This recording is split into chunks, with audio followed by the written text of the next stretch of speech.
What if the 2,500-year-old text actually held the key to navigating our crazy, turbulent modern world? Well, in this explainer, we're diving into a contemporary analysis of the Tao Te Ching. We're going to see if its ancient wisdom can really offer us a guide for finding harmony right in the middle of all this chaos. Let's see what it has to say. So let's kick things off with this question. Are you consciously trying to fine-tune the guitar of life? It's a fantastic metaphor, isn't it? It really gets right to the heart of the matter. How much intention are we actually bringing to creating balance and harmony in our own lives?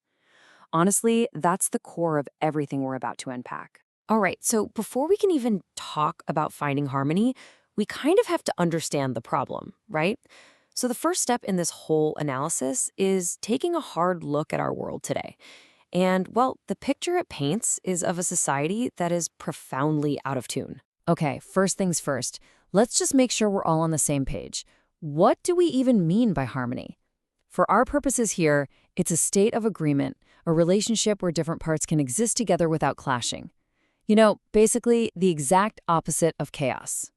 And this leads us to a pretty stark argument that we're living in a state of chaos, but we've gotten so used to it that it just feels normal. The author really zeroes in on this deep division, specifically in the United States, where the very lines between what's true and what's a lie have become dangerously blurred. And to illustrate this point, the source material points directly to this message. It's highlighted as a specific call to action that, in the author's view, set the stage for a very significant, very chaotic event. From there, the author draws a direct line between that kind of rhetoric and the riots that followed at the U.S. Capitol. This event is really framed as a clear, powerful symptom of a society that has just fundamentally lost its sense of harmony. Okay, so if that's the problem, where do we even begin to look for answers? This is the pivot point in the analysis. We're invited to turn to this ancient source, the Tao Te Ching, and use it as a lens to understand and maybe even correct our modern state of affairs. So what is this ancient guide? It's the Tao Te Ching, a classical Chinese text, and it's being put forward here as a potential framework for getting some of that balance back. Now, you might be wondering, why turn to a 2,500-year-old book for modern problems? Well, the argument is that this text isn't about fleeting politics or the latest technology. It's about the fundamental nature of humanity. It speaks to these timeless patterns of conflict and harmony that just seem to repeat over and over again throughout history. I just love this description because it perfectly captures the beautiful mystery of the Tao. See, it's not a simple set of rules you can just memorize. It's this elusive and intangible principle that underlies everything. The whole idea is that it's something you feel and align with, not something you can just pin down and define with words. So, how in the world do you grasp something that's elusive and intangible? Well, the Tao Te Ching gives us this incredibly powerful metaphor that's really central to the entire philosophy: water. The highest good is like water. This right here is the core metaphor. Just think about it for a second. Water gives life to absolutely everything, but it does not strive. It doesn't fight. It doesn't force its way. It just flows. So let's break this down into actual human qualities. Water seeks the low places, right? The places people avoid. That's a lesson in humility. It's gentle, yet it's powerful enough to sustain all of life. So from this one metaphor, we get virtues like kindness, truth, and compassion. These aren't just descriptions of H2O, they're a blueprint for living a harmonious life. And this is where it all builds to this amazing paradox. We tend to think of strength as being hard, rigid, and forceful. But the Tao just flips that idea completely on its head. I mean, think about how soft, yielding water can wear away the hardest rock over time. That's the huge insight here.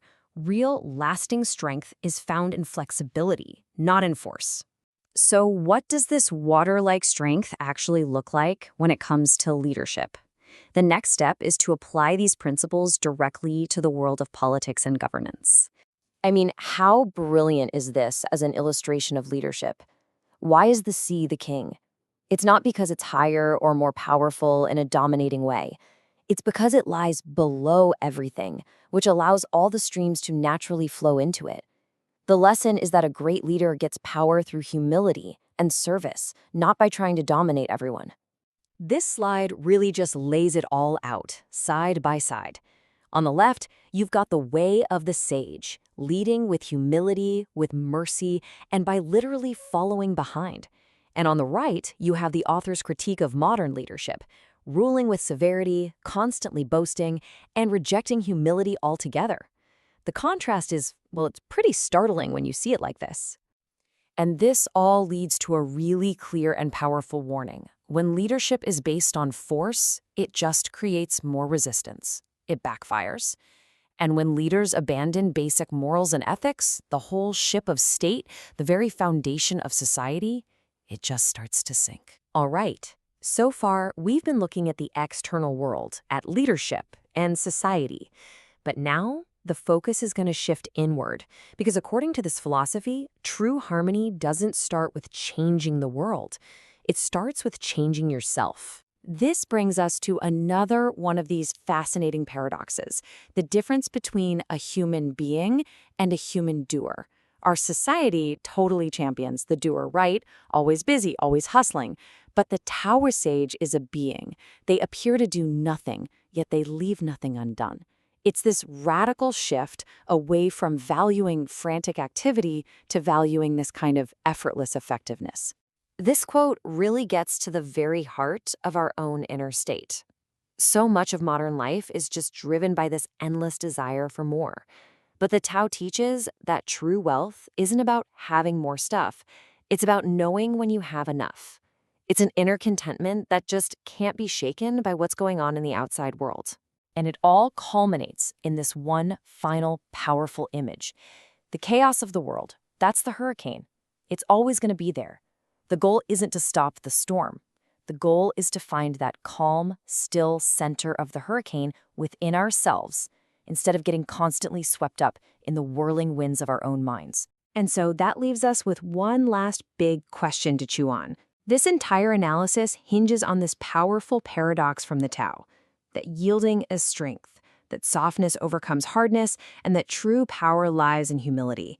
In a world that seems to reward the exact opposite, the question for all of us is, how might things actually change if we tried to put this ancient wisdom into practice today?